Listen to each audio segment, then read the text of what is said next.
A study of the Citizens' Assembly.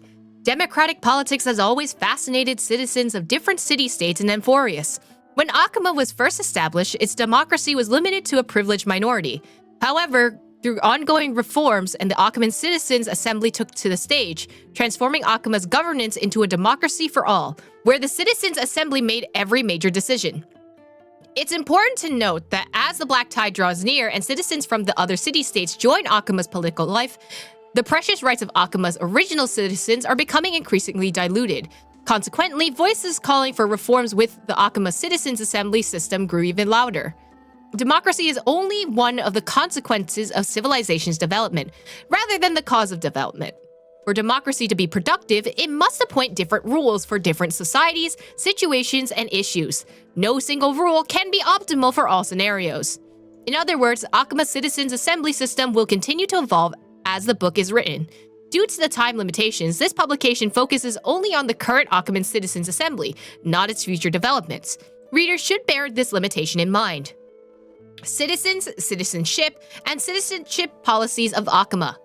Before examining the Akuman Citizens' Assembly operation mechanisms and core functions in depth, we must first address the matter of citizens, citizenship rights, and citizenship policies under Akuma. The elders have once noticed that Akuma is a collective of free citizens. Due to the substantial power citizens possess, citizenship qualifications must be strictly regulated to ensure citizens' rights. Discussions on the recognition of naturalized citizens' rights were once the foci of disputations between the leaders of the Chrysos heirs and the Council of Elders. As more Amphorian city-states fell over time, and as the Black Tide drew closer, citizenship rights reforms became imperative. Judging from the final outcome, citizens from all city-states have equal citizenship rights in the Holy City and can have equal participation in public matters. While social differences naturally exist between the rich and poor, locals and travelers, the Holy City of Akuma will not allow these social distinctions to become political divisions and will ensure complete political equality among citizens. Operational mechanisms of the Citizens' Assembly. Barring emergencies, Akuma's Citizens' Assembly follows strict protocols when it's called.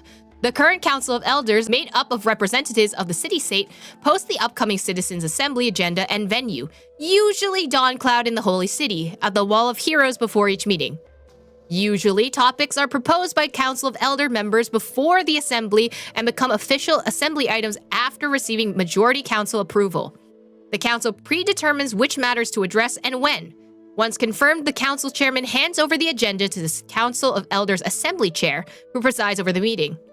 Normally, matters cannot be discussed at the Citizens' Assembly without prior Council review.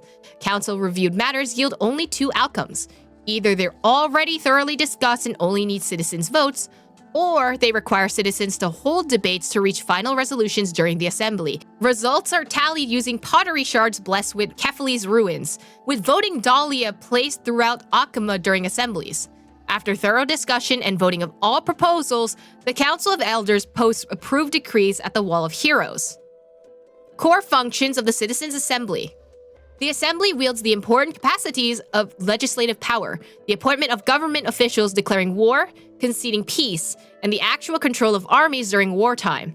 Yet historically and practically, Akuma's Citizens' Assembly isn't fully controlled and directed by citizens, but rather a means to ensure that elites who represent the majority social interests can effectively manage social matters.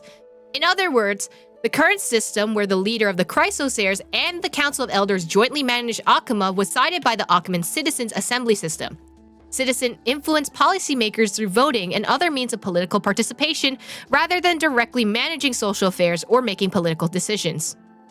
Appendix: Principal members of the Council of Elders.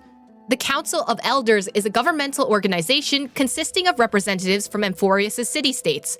While most are elected by city-states, some receive direct invitations from the current Council of Elders members. Authorized by the Citizens' Assembly, they manage various practical affairs within Akuma.